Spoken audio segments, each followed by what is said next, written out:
Hello friend, नमस्कार। स्वागत है आपका एक बार फिर से राठौर इंग्लिश क्लासेस में। और मेरा नाम है विजय राठौर। फ्रेंड्स, आज जो हम टॉपिक करने वाले, ये एक बहुत प्यारी सी कहानी है एक बच्चे की, और इसका शीर्षक है the room on the roof. इसके राइटर का नाम है फ्रेंड रस्किन बॉन्ड। ये जो कहानी है, journey through the trials of youth and self discovery, the room on the roof, ये हमारी आज की कहानी है। आइए शुरुआत करते हैं इसकी। फ्रेंड, आज की जो हमारी कहानी है the room on the roof, इसके राइटर का नाम है रस्किन बॉन्ड। 19 मई 1934 में इनका जन्म हुआ था। ये एक इंडियन ऑथर एंड पोइट है। इनका पहला उपन्यास जिसे आज हम पढ़ने जा रहे हैं, the room on the roof, इसका प्रकाशन फ्रेंड 1956 में हुआ था। और इस उपन्यास को फ्रेंड जॉन लेलविल रेस प्राइज मिला था। रस्किन बॉन्ड जो है, इन्होंने 500 से ज्यादा शॉर्ट स्टोरीज को लिखा, एजेज को लिखा और बहुत सारे उपन्यासों को भी लिखा, जिसमें 69 बुक्स हैं जो चिल्ड्रन पर आधारित है। एंड रस्किन बॉन्ड को द साहित्य अकेडमी अवार्ड, ये 1992 में इनको दिया गया था। Our trees still grow in Dehra, इसके लिए। इसके बाद इन्हें पद्मश्री से पुरस्कार से सम्मानित किया गया 1999 में, और इसके बाद पद्म भूषण का पुरस्कार दिया गया 2014 में। जैसा कि इसके पहले हमने देखा फ्रेंड कि 19 मई 1934 को कसौली करके एक स्थान है, पंजाब स्टेट्स हुआ करता था उस समय ब्रिटिश इंडिया में, वहां पर इनका जन्म हुआ था। इनके पिता जो थे ऑब्रे अलेक्जेंडर बॉन्ड, ये ब्रिटिश थे, यानी अंग्रेज थे, इसलिए ये एंग्लो इंडियन राइटर कहे जाते हैं। इनकी माँ जो थी फ्रेंड एडिथ क्लार्क, ये एंग्लो इंडियन थी। पिता ब्रिटिश थे यानी अंग्रेज थे, और माँ जो थी एडिथ क्लार्क, ये भी एंग्लो इंडियन थी। इसलिए रस्किन बॉन्ड जो है, ये देखने में, जैसे आप इनकी तस्वीर देखेंगे तो ये अंग्रेजों के जैसे दिखाई देते हैं। हालांकि इनका जन्म क्योंकि इंडिया में हुआ और काफी समय जो है, जीवन का अधिकांश समय इन्होंने इंडिया में बिताया, और नागरिकता के हिसाब से बात करें तो ये इंडियन राइटर ही कहलाते हैं। इस उपन्यास को फ्रेंड हम चैप्टर वाइज पढ़ेंगे, और एक और अच्छी बात है जो आप स्टूडेंट्स के लिए मैंने सोचा कि क्योंकि समझा तो हम हिंदी में रहे, तो इंग्लिश में समझने में क्योंकि बहुत सारे स्टूडेंट्स को दिक्कत आती है, इंग्लिश का वर्जन तो अवेलेबल मिल जाएगा आपको हमारे वेबसाइट पे, चैनल पे जाके आप देख सकते हैं। इसको मैंने पूरा ट्रांसलेट कर दिया हिंदी में, ताकि ये समझने में आपके लिए बहुत आसान हो जाए। तो चैप्टर वाइज इसको हम पढ़ेंगे। तो चैप्टर 1 की शुरुआत करते हैं।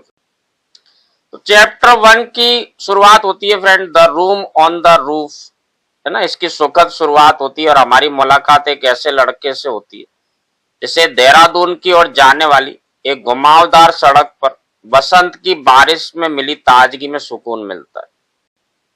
नीली और धूसर सी आंखों और सुनहरे बालों वाला वह पीला सा लड़का शहर की हलचल से दूर जाने की इच्छा रखता है, और जो अपने आसपास के माहौल के प्रति उसकी सामान्य जो असंतोष है, ये भी दिखाई देता है। जब अपने विचारों में खोया हुआ चल रहा होता है तो उसकी मुलाकात एक लड़के से होती है जिसका नाम होता है सोमी। ये एक मिलनसार लड़का होता है जो साइकिल से सवारी कर रहा होता है और उसे लिफ्ट देने की पेशकश करता है। शुरुआत में तो ये बच्चा झिझकता है, लेकिन फिर बाद में सोमी जो है, इसकी गर्मजोशी और खुलेपन से प्रभावित हो जाता है और इसकी साइकिल पर बैठ जाता है।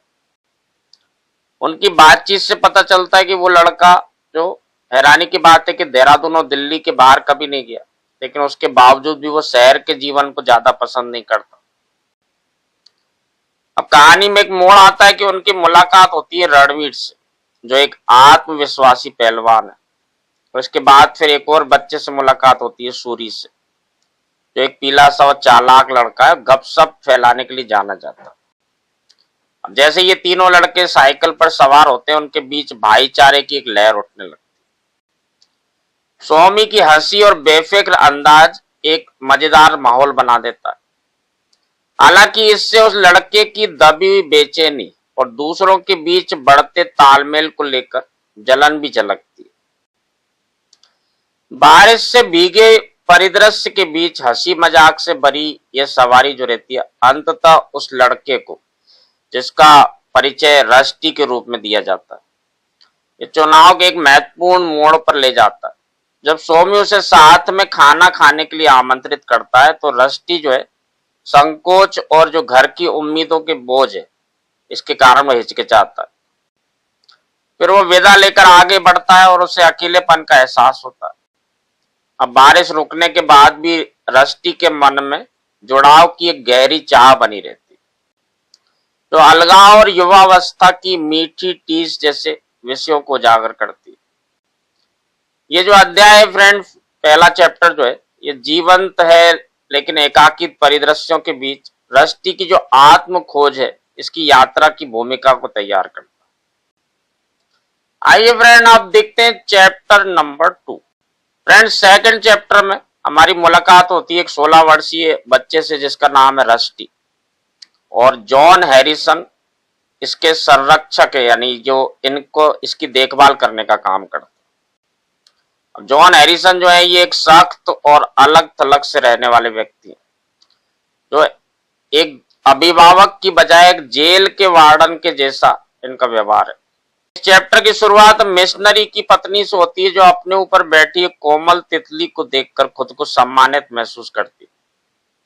वह रस्टी को कुछ घरेलू कामों में व्यस्त रखने का सुझाव देकर उससे बातचीत करने की कोशिश करती है। अब श्री हैरिसन जो है, ये जॉन हैरिसन, ये दिल्ली जाने वाले, वो रस्टी के पहचान के संकट, अकेलेपन और अपने संरक्षक की उम्मीदों के बोझ से अनजान है, यानी ये इस चीज को समझते ही नहीं है। अब फ्रेंड रस्टी के जो संरक्षक है हैरिसन, ये उसके दिवंगत पिता के रिश्तेदार है। ये रस्टी को एक तिरस्कार की नजर से देखते हैं, उसे सपना देखने वाला कहते हैं, ड्रीमर कहते हैं, और अक्सर अपनी उसकी उपस्थिति को जो है अनदेखा ही कर देते हैं, उसको कोई महत्व ही नहीं देते। अब श्री हैरिसन जो है इनके प्रति रस्टी के मन में डर और मजबूरी की भावना जो है ये बढ़ती जाती है, क्योंकि अब माता पिता को खोने के बाद वो पूरी तरह से उन पर ही डिपेंडेंट है। हैरिसन की जो सिगरेट पीने की आदत है और उससे जो धुआं उठता है, ये एक भौतिक दीवार सी खड़ी कर देती है उनके बीच में, और उनके रिश्ते में एक मेटाफर की तरह बाधा बनती। अब ये वृतांत जो है अकेलेपन की झलक देता है, मुख्य रूप से जो व्हाइट यूरोपियन समुदाय जो इंडिया में रह रहा होता है, ये अपने आप को अजीब व अलग थलग महसूस करते हैं, ना केवल सांस्कृतिक रूप से बल्कि उन सामाजिक बाधाओं के कारण भी जो उसे स्थानीय सफाई कर्मी लड़के से दोस्ती करने से रोकती। क्योंकि भारत में जो छुआछूत की भावना है, जो नीची जात के लोगों से संबंध नहीं रखना, इस तरह की बातों को वो देखता है, इससे उसे एक बालक है जो सफाई कर्मी का काम करता है, वो चाहता था उससे दोस्ती करना, लेकिन ये जो सांस्कृतिक बाधा है इससे वो नीची जाति का है ये कह करके उससे दोस्ती करने से उसे रोक दिया जाता है। अब बहिष्कार की ये जो भावना है उसके मन में पास के बाजार में उमड़ने वाले विचारों से और गहरी हो जाती है। वह बाजार को दिलचस्प और वर्ज्य दोनों मानता है। जब वो पास में एक बाजार लगता है उसको देखता है तो उसका दिलचस्प लगता है, इंटरेस्टिंग लगता है, उसको लगता है कि वहां जाना चाहिए, लेकिन वो उसके लिए वर्जित है क्योंकि उसे वहां जाने से रोका जाता है। एक ऐसी जीवंत दुनिया जिसे वो खोजना चाहता है लेकिन उसे वहां जाने नहीं दिया जाता। अब रस्टी के दिन जो है परिदृश्यों में भटकने, दोस्ती, रोमांस और रोमांच की चाहत में बीतते। वे अपने बचपन की यादों, समुद्र के किनारे के सुखद अनुभवों को याद करता है, लेकिन अपने माता पिता से जुड़े रहस्यों के कारण वो अपने अतीत और भविष्य को लेकर के अनिश्चितता को महसूस करता है। इस चैप्टर में फ्रेंड आर्थिक संघर्ष, जुड़ाव और स्वतंत्रता की जो उसकी इच्छा है ये प्रकट होती है, और अपने संरक्षक के द्वारा जो बंदिशें लगाई जाती उसका विद्रोह करने का भी उसकी प्रवृत्ति दिखाई देती। अब जॉन हैरिसन जो है दिल्ली जाने वाले और इसका समय नजदीक आता जा रहा है और रस्टी अपनी आजादी का फायदा उठाकर उस अनूठे बाजार की सैर करने का सपना देखने लगता है जो भविष्य के रोमांच और आत्म खोज का इशारा है। जैसे जैसे वो इस अन्वेषण की संभावनाओं की कल्पना करता है तो जो पाठक है तो जुड़ाव और असलियत के लिए उसकी तड़प को महसूस कर सकते हैं। उसके विकास और आत्म साक्षात्कार की यात्रा की नींव रखी जाती है। अब यहाँ फ्रेंड एक रूपक के तौर पे जो है छत की जो बीम रहती है, रूप बीम, उन दबावों और उम्मीदों का प्रतिनिधित्व करती है जिन्हें रस्टी जो है हैरिसन की ओर से महसूस करता है। ये उन जिम्मेदारियों के बोझ को थामे हुए जिन्हें ढोना उसके लिए मुश्किल है। जैसे ही रस्टी अपने साहसिक सपनों पर विचार करता है, ये जो रूप बीम है उसे उन सीमाओं की याद दिलाता है जो उसकी पहचान और स्वतंत्रता की राह में बाधा। अब आगे की यात्रा रस्टी को न केवल इन सीमाओं को चुनौती देने के लिए प्रेरित कर सकती है बल्कि उसे अपने जीवन के आधार स्तंभों को फिर से परिभाषित करने का तरीका भी सिखा सकती है। उन्हें बोझ से बदल के शक्ति के स्रोत में बदलते हुए देखा जा सकता है। आइए फ्रेंड अब देखते हैं चैप्टर नंबर 3। इस ताजा और सुहानी सुबह की शुरुआत प्रकृति के जागने के मोहक वर्णन के साथ होती है और अब कहानी का जो मुख्य पात्र है रस्टी, ये बगीचे के गेट पर खड़ा होकर अपने जो संरक्षक है ना, इनके जाने का इंतजार कर रहा है ताकि वो अपने स्वयं के जो साहसिक अभियान पर वो जाना चाहता है उस पर जा सके। वो बातूनी मिशनरी की पत्नी द्वारा सुझाए गए सुबह के कामों को बहुत चतुराई से टाल देता है और उसके बजाय टहलने के लिए निकल जाता है। अब उसकी जो मंजिल है वो बाजार है ना, जीवन का एक जीवंत और हलचल से भरा हिस्सा जो उसके सामान्य वातावरण के सुरक्षित घेरे से ठीक बाहर स्थित है। जैसे ही रस्टी वहां पहुंचता है, विक्रेता वहां पर हैं और सड़क के शोर शराबे खुशबुओं से भरे जीवंत बाजार में वो कदम रखता है और उत्साह और डर के मिले जुले एहसास का अनुभव करता है।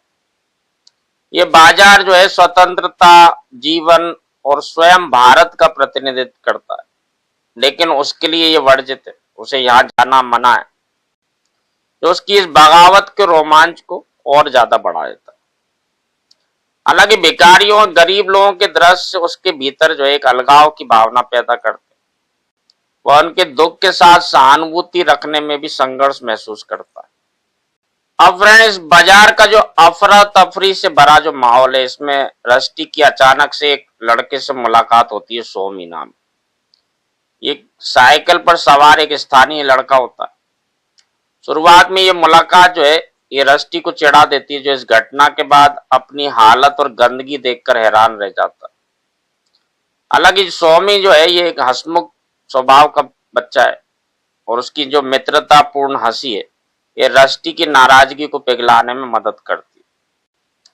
उनके विपरीत सामाजिक स्तर के बावजूद भी सोमी द्वारा चाट खाने का निमंत्रण रस्टी को एक नए अनुभव की ओर ले जाता है, जो उसके चरित्र में बदलाव की शुरुआत करता है। अब सोमी उससे उसके सुरक्षित जीवन से परे की एक नई दुनिया से परिचय कराता है। अब उसे आलू की टिक्की है ना, एक नया व्यंजन है जो उसके लिए, तो उसको खिलाता है जो गर्म है और चटपटी है। शुरू में तो वो हिचकिचाता है, लेकिन बाद में वो इस नए स्वाद का आनंद लेते हुए पाता है। खुलेपन और बहादुरी की ओर एक उसका कदम है। उनकी जो बातचीत होती है एक उभरती हुई दोस्ती को दर्शाती है और भविष्य के कारनामों का संकेत भी देती है, क्योंकि वे साझा भोजन और हंसी के जरिए एक दूसरे से जुड़ने लगते हैं। रस्टी अपने नखरे और अभिजात वर्ग की जो आदतें होती हैं इन्हें छोड़ने की कोशिश करता है, जो उसकी आगे की जो युवा यात्रा है उसमें एक परिवर्तनकारी क्षण का संकेत है। आइए फ्रेंड अब देखते हैं चैप्टर नंबर 4। अब इस चैप्टर में युवा नायक जो है रस्टी अपनी स्वतंत्रता की खोज शुरू करता है और अपने जो स्ट्रिक्ट संरक्षक हैं हैरिसन, इनकी सीमाओं से परे की जीवंत दुनिया का अनुभव करता है। शुरुआत में मिशनरी की जो बातूनी पत्नी है उसे नींबू पानी के लिए आमंत्रित कर उसे टोकती है, लेकिन रस्टी को चाट की दुकान पर जाने का हालिया रोमांच याद आ जाता है और उसके वो प्रस्ताव को वो ठुकरा देता है, जो दिनचर्या से बाहर निकलने की उसकी बढ़ती हुई इच्छा को दर्शाता है। और रस्टी के चाट की दुकान पर लौटने की ओर जो है ये वृतांत मुड़ता है, और जहां वह सोमी से मिलने का बेसब्री से इंतजार कर रहा होता है। उनकी दोस्ती अब और गहरी होती जा रही है, जब वो तीखे स्नैक्स और हंसी मजाक को साझा करते हैं। सोमी रस्टी के जीवन के बारे में पूछताछ करता है। अब रस्टी अपने सख्त पालन पोषण का खुलासा करता है, उसे बताता है कि किस तरह से उसको स्ट्रिक्टली उसका पालन पोषण किया जा रहा है। जो सोमी और उसके नए दोस्त रणवीर के और करीब हो जाता है। रणवीर होली के जो आगामी त्योहार है जो आने वाला है, रंगों और जीवन के उत्सव के प्रति अपने उत्साह से रस्टी को बहुत प्रभावित करता है। अब जैसे ही रस्टी रणवीर को होली के महत्व को समझाते हुए सुनता है, तो वह इस तरह के बेफिक्र आयोजन में भाग लेने को लेकर जिज्ञासा और आशंका के मिले जुले भाव को महसूस करता है। हालांकि वह इस बात से घबराता है कि उसका जो स्ट्रिक्ट संरक्षक है, अगर उन्हें इन हरकतों का पता चल जाएगा तो बहुत उसके साथ बुरा हो सकता है। फिर भी वो दोस्ती और मस्ती का जो आकर्षण है उसे लुभाने लगता है। अब रस्टी के घर लौटते ही खुशी का माहौल जो है ये अचानक से बदल जाता है। ये हैरिसन जो है ये बाजार की उसकी यात्रा को लेकर के उसके सामने आ जाते और कठोर और नियंत्रणकारी स्वभाव को दर्शाने लगते। रस्टी को उनका जो ये अधिकार और सजा का जो डर है इसका सामना करना पड़ता है, उसे बहुत ज्यादा गहरा मानसिक और शारीरिक कष्ट होता है। ये अनुभव जो है उसके लिए अन्याय और अलगाव की भावना को और ज्यादा बढ़ा देता है।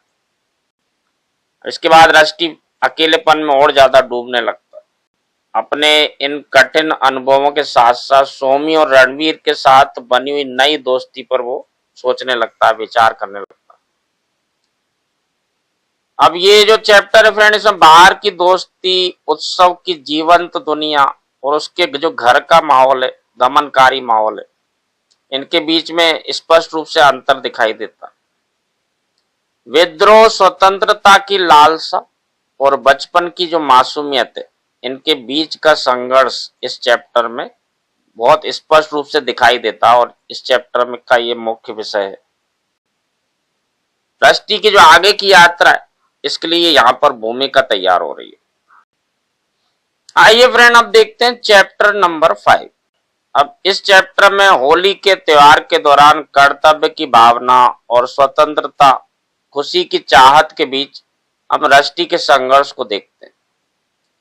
दृश्य की शुरुआत सुबह सवेर होती है, जहां रंगों और धूल से लथपथ रणवीर हैरिसन के घर के पीछे के जंगल में ढोल बजा रहा है और ये आवाज रस्टी को साथ में आने के लिए पुकार रही है। उसे साथ में मिलकर होली मनाने के उस वादे की याद दिलाती है जो उसने किया था, लेकिन अपने संरक्षक से हाल ही में जो पिटाई हुई है उसकी, है ना, क्योंकि वो बाजार गया था, इसकी वजह से वो हिचकिचा रहा है। अब जैसे ही होली के उत्सव की जीवंत आवाजें हवा में गूंजने लगती हैं, रस्टी अपनी मजबूरियों और त्योहार के आकर्षण के बीच में फंस जाता है। वो फैसला नहीं कर पाता है कि वो क्या करे। वो होली मनाने जाए तो फिर से वही डांट पड़ेगी और पिटाई लगेगी हैरिसन के द्वारा। वो एक दुविधा में है कि क्या करे और क्या नहीं करे, लेकिन अंततः वो रणवीर के साथ जाने का फैसला कर लेता है। अब वो घर से चुपचाप निकल जाता है। अब उसके भीतर जो है उत्साह और विद्रोह, ये दोनों तरह की भावना है। जब रस्टी रणवीर से मिलता है तो वह रंगीन गुलाल से सराबोर हो जाता है। वे दोनों अपनी चिंताओं को पीछे छोड़कर होली मनाने के लिए शहर की ओर निकल पड़ते हैं। अब होली का जो त्योहार है फ्रेंड, जीवंत और उल्लास से भरा है, जहां बच्चे जो है आनंद और बेफिक्री के साथ रंग और पानी की बौछारें कर रहे हैं। रस्टी जो है इस उत्सव में भाईचारे और उससे उत्पन्न होने वाली उथल पुथल दोनों का अनुभव करता है, क्योंकि उसे अन्य बच्चों की शरारती टोलियों का भी सामना करना पड़ता है। पूरा माहौल हंसी मजाक से भरा हुआ है और जीवंत रंगों ने शहर को बसंत के एक बड़े उत्सव में बदल दिया। अब संघर्ष का एक क्षण भी आता है जब सूरी नाम का एक बच्चा जो है, जो इसमें शामिल नहीं होना चाहता और अपने आप को एक कमरे में बंद कर लेता, लेकिन जो पूरा समूह है उसे चतुराई से बाहर निकाल लाता है, जो होली की शरारती भावनाओं को दर्शाता है। रस्टी को सूरी पे हालांकि दया आती, लेकिन वह दिन के रोमांच में भी खिंचा चला जाता। कुछ पलों के लिए वह अपने संरक्षक हैरिसन की चिंता और रोजमर्रा की जो जिंदगी की परेशानियां ये इनको भूल जाता है। और जब वो दोस्ती और प्रकृति के इन सरल सुखों का आनंद लेने लगता है तो वो अपनी जीवन की कठिनाइयों को थोड़े समय के लिए भूलना चाहता है। अब फ्रेंड, जैसे जैसे दिन चढ़ने लगता है, रस्टी और उसके दोस्त जो है जंगल की सैर पर निकल जाते हैं। अब ये होली का जो त्योहार मना के आए थक जाते हैं, ठंडी छाया में जाके वो आराम करने लगते हैं। यहाँ रस्टी उस खुशी के बारे में सोचता है जो उसने शोर शराबे के बीच में पाई। शरीर में दर्द और खरोंच जो लगी है उसे, यानी जो उसकी पिटाई हुई थी उसकी वजह से, वह स्वतंत्रता और अपनेपन के एहसास का आनंद लेने लगता है। चाहता है कि ये दिन कभी खत्म ही ना हो। इस चैप्टर में फ्रेंड मुक्ति, मित्रता, युवावस्था के आनंद, प्रकृति व उत्सव की परिवर्तनकारी शक्तियों को इस चैप्टर में समेटा गया। आइए फ्रेंड चैप्टर नंबर 6 को देखते हैं। अब इस चैप्टर में हम रस्टी को जो है अपनी पहचान और अपने जो संरक्षक हैं हैरिसन, इनके द्वारा जो थोपी गई बंदिश है इनसे जूझता हुआ पाते हैं। चैप्टर की शुरुआत तब होती है जब श्री हैरिसन जो है ये बरामदे की सीढ़ियों पर अंधेरे में घिरे हुए डरावने अंदाज में खड़े होते हैं। रस्टी फटे हुए पजामे में और पैंट से लथपथ होकर घर की ओर आता है, यानी कि जो कलर होली खेल करके वो आ रहा है, रंगों से पूरा लथपथ है, सना हुआ है, और इतना ज्यादा सना हुआ है कि उसको पहचानना ही मुश्किल। हैरिसन जो है रस्टी को ना पहचान पाना उनके बीच की गहरी खाई को भी दर्शाता। जब आखिरकार रस्टी को पहचानते हैं और उसके अपमानजनक रूप को देखकर सदमे और गुस्से से भर जाते हैं। हैरिसन की नाराजगी के बोझ को महसूस करते हुए रस्टी अपने गुस्से और विद्रोह को गले लगा लेता है और क्रोध के आवेश में वो अपने जो संरक्षक है हैरिसन, इनका सामना करता है और बोलता है कि मैं किसी से कम नहीं हूं। ये टकराव जो है और तब बढ़ जाता है जब रस्टी अपनी सहन शक्ति की सीमा पार कर जाने पर हैरिसन के पैर पकड़ लेता है, जिससे वो जमीन पर गिर जाता है। और उस क्षण की उत्तेजना में रस्टी अपने भीतर एक शक्ति की लहर को महसूस करता है। वो एक दबे कुचले लड़के से एक ऐसे व्यक्ति में बदल जाता है जो दुर्व्यवहार को स्वीकार करने से इनकार कर देता है। यहां तक कि अपनी जो ये नई मुखरता की जो घोषणा कर रहा होता है, ये हैरिसन पर फूलदान फेंक देता है और उनके संघर्ष के बीच में जो है मिशनरी की पत्नी आ जाती, जो इस दृश्य को श्री हैरिसन पर हमले के रूप में गलत समझ लेती। रस्टी भागने के मौके का फायदा उठाता और रात के अंधेरे में बाजार की ओर निकल जाता है। कभी चहल पहल से भरी रहने वाली गली अब जो है खामोश और डरावनी है, जो उसके अकेलेपन और निराशा को भी दर्शाती है। अब वो यहाँ वहां भटकने लगता है और अपने निर्णयों के अंधेरे और अपने भविष्य की अनिश्चितता का सामना करना पड़ता है, क्योंकि उसके पास अब कोई नहीं है, ना तो उसका कोई दोस्त है, ना उसके संरक्षक है, और ना ही उसका जो उसका घर है वहां उसके लौटने की कोई उसके लिए जगह बची है। अब रस्टी को फ्रेंड आशा की एक किरण दिखाई देती है जब एक महिला जो है उसे अपने घर में आमंत्रित करती है, जो उसके भ्रम और दर्द के बीच उसे अपनापन देती है। हालांकि इस पल में भी रस्टी आकर्षण और डर का जो मिला जुला जो भाव आता है उसके मन में, उसको अनुभव करता है और रुकने की बजाय वहां से चले जाने का फैसला करता है। अब वो बेबसी और पछतावे की भावनाओं से जूझने लगता है। हैरिसन के पास लौटने की संभावना पर भी विचार करता है कि क्या मैं वहां वापस जा सकता हूं। हालांकि उसे ये पता है कि अब यदि वो वापस जाएगा तो उसे और ज्यादा कड़ी सजा मिलेगी। अब जैसे जैसे ये चैप्टर आगे बढ़ता है तो रस्टी का जो आंतरिक संघर्ष है ये और गहराई से दिखाई देता है। वह अपने विद्रोही विकल्पों के विचार से जूझते हुए पछतावे की चुभती हुई ठंड और अपनी स्थिति की वास्तविकता का अनुभव करता है। अंततः फ्रेंड रस्टी जो है ये रिश्तों के लिए तरसता हुआ अपने आप को महसूस करता है। अब वो दोस्तों और उस जीवन की यादों में खो जाता है जिसे वो पीछे छोड़ आया है। हम चैप्टर नंबर 7 को देखते हैं। अब रस्टी घर से भागने के अपने फैसले के बाद के हालातों का अनुभव करता है और देर से सो करके उठता है और खुद को एक चाट की दुकान की सीढ़ियों पर सोया हुआ, कमजोर और घबराया हुआ पाता है। अब उसका मित्र स्वामी जो है, जो उत्साह और ऊर्जा से भरपूर है, उसे बचाने आता है। वह उसे झकझोर करके जगाता है और संरक्षक की कैद से भागने के बाद उसे अपने जीवन की जिम्मेदारियों को लेने के लिए प्रेरित करता है। स्वामी का जो ये दयालु व्यवहार जो है, ये रस्टी को अपनेपन और सहारे का एहसास दिलाता है। वह अपने दोस्त के सामने ये बात को स्वीकार कर लेता है कि वह घर से भाग आया है। स्वामी जो है रस्टी से कहता है कि तुम मेरे साथ रह सकते हो और उसे नौकरी दिलाने में मदद करने का भी वादा करता है।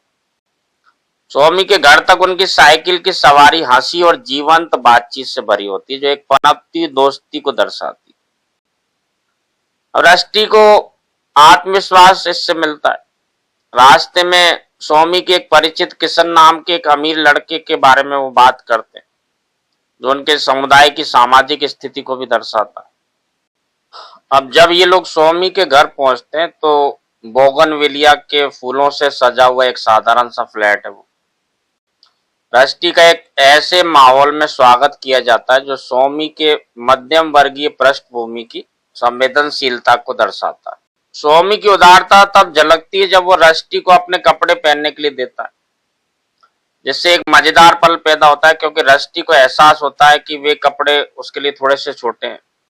अब इस चैप्टर में फ्रेंड दोस्ती, जुझारूपन और अपनेपन की तलाश, इस तरह के विषय आए और कठिन समय में भी जो साथ मिलने की जो खुशी है ये दिखाई देती है। रस्टी को स्वामी की आत्मीयता और देखभाल में सुकून मिलता है, जो उसके पिछले अकेलेपन के बिल्कुल विपरीत है। और इस चैप्टर का अंत जो है रस्टी के कृतज्ञता महसूस करने और सोने के लिए तैयार होने के साथ होता है, जो इस उथल पुथल के बाद भी आराम की उसकी जरूरत को दर्शाता है। कुल मिला के ये चैप्टर जो है फ्रेंड रस्टी के नए जीवन की शुरुआत का चित्रण करता है, जो दोस्ती और आशा से भरपूर है। अब देखते हैं चैप्टर नंबर 8। अब इसमें रस्टी घर से भागने के जो अपने खौफनाक अनुभव है, इसके बाद स्वामी के घर में अपने आप को सुकून से भरा महसूस करता है। वो काफी समय के बाद उसे चैन की नींद आती, वो खुद को सुरक्षित और खुश महसूस करता है। इसमें इस चैप्टर में जीवन का जो एक नया अध्याय शुरू हुआ है वो दिखाई देती है। उसकी शुरुआत में एक ठंडी और अव्यवस्थित सुबह होती है। उसे ठंडे पानी के नल के नीचे अनिच्छा पूर्वक नहाना पड़ता है। ये एक ऐसा अनुभव है जो उसे चौंकाता है और मनोरंजन भी होता है उसका। दोपहर में फ्रेंड रस्टी की मुलाकात स्वामी की मां से होती है, जो एक अच्छी महिला है और भारत के विभाजन के बाद इन्होंने काफी कठिनाइयों का सामना किया है। वे साथ में भोजन करते हैं, जिसके दौरान वो रस्टी को उन विषयों में स्वामी को ट्यूशन पढ़ाने के लिए प्रोत्साहित करती है जिसमें वो कमजोर होता है, जैसे कि स्पेलिंग है ना, अंक गणित है। स्वामी रस्टी के जीवन को एक उद्देश्य देने के लिए उत्सुक होकर प्रस्ताव देता है कि रस्टी को एक धनी स्थानीय व्यवसायी है ना, जो श्री कपूर जी हैं, इनके बेटे किशन को भी पढ़ाना चाहिए। अब हालांकि रस्टी को अपनी पढ़ाने की क्षमता पर संदेह होता है, लेकिन फिर भी वो इस बात से सहमत हो जाता है। अब बाद में क्या होता है कि स्वामी और रस्टी दोनों जो है ये कपूर परिवार से मिलने जाते हैं, जहां वे खुद को एक शोर शराबे वाली आउटडोर पार्टी के बीच में पाते हैं। अब मिस्टर कपूर जो है नशे में धुत और खुशमिजाज है। अनजाने में आग में कई चीजें फेंक कर हास्यास्पद आपदाओं का सिलसिला शुरू कर देते हैं, जिससे क्या होता है कि मेहमानों के बीच एक भ्रम की स्थिति पैदा हो जाती है। रस्टी मिस्टर कपूर से बात करता है, जो मजाकिया अंदाज में जोड़ देते हैं कि उन्हें मोंटे कार्लो बनाया, जिससे उनका सनकी और शराबी स्वभाव जो है ये उजागर होता है। इसी बीच मिसेज कपूर जो है ये अधिकारों के साथ अपने पति को संभालती हैं और हंगामे के बीच उन्हें घर के अंदर ले जाते हैं। इस चैप्टर में फ्रेंड दोस्ती, अपनेपन की तलाश और सामान्य जीवन की चुनौतियों जैसे विषयों को दर्शाया गया। स्वामी और कपूर फैमिली जो है, इनके साथ रस्टी की बातचीत जो उसे पारिवारिक गतिशीलता और व्यक्तिगत संघर्षों के बोझ को समझने में मदद करती है। अंत में रस्टी एक अन्य पात्र जो है रणवीर, इसके महत्व पर विचार करता है, जो रस्टी के जीवन पर उसके महत्वपूर्ण प्रभाव का संकेत देता है। आइए फ्रेंड देखते हैं चैप्टर नंबर 9। अब इस चैप्टर में ये जो दो मुख्य पात्र हैं किशन कपूर और रणवीर, इनके जीवन को हलचल भरे बाजार में एक साथ देखते हैं। अपने माता पिता की असहमति के बावजूद भी किशन बाजार की जो अव्यवस्थित और वर्जित दुनिया है, इसकी ओर खिंचा चला जाता है, जबकि रणवीर का इससे गहरा नाता है, क्योंकि उसने अपना बचपन अपने चाचा की भैंसों की देखभाल करते हुए ही बिताया।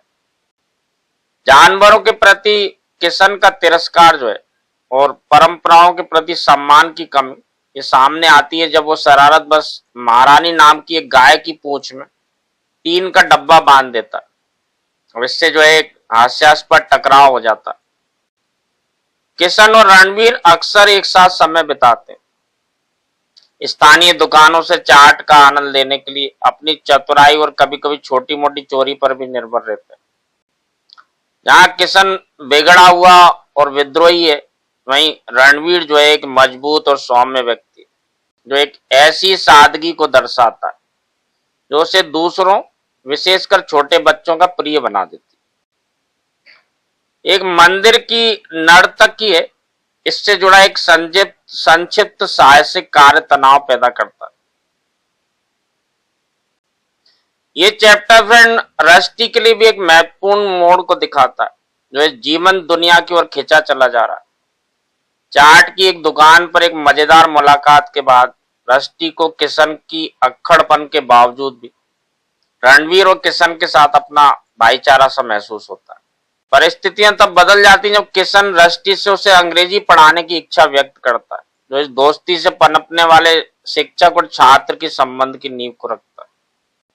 अब पारिवारिक स्थितियां भी उत्पन्न होती है फ्रेंड। जब किशन घर लौटता है तो उसकी माँ जो है मीना कपूर, उससे लापरवाही से जो पैसा खर्च वो करता है, उससे उसका सामना करती है, यानी उससे पूछती है इस बारे में। रस्टी अजीब सा महसूस करते हुए दोष अपने ऊपर लेने की कोशिश करता है, जिससे आश्चर्यजनक रूप से मीना जो है उसको सहानुभूति प्रकट करती है। अब ये जो पल है उसके पारिवारिक संबंध को और गहरा करता है और मीना का जो कोमल चरित्र इसके प्रति दृढ़ स्वभाव को प्रकट करता है।